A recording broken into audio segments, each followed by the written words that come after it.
हसद जो है ये दोस्तों में बहुत होता है।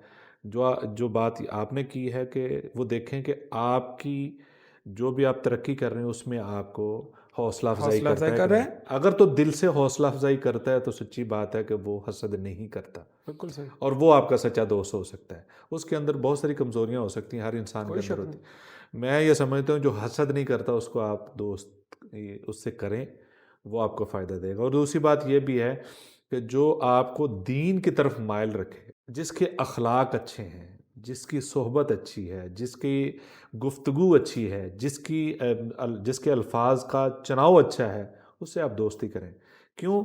अगर वो ऐसे दोस्त शख्स से आप दोस्ती करते हैं जो गालियाँ ही निकालता रहता है, जो बोलता ही गलत है, आपको भी आदत पड़ जाएगी वही लफ्ज़ बोलने की। बिल्कुल ऐसे।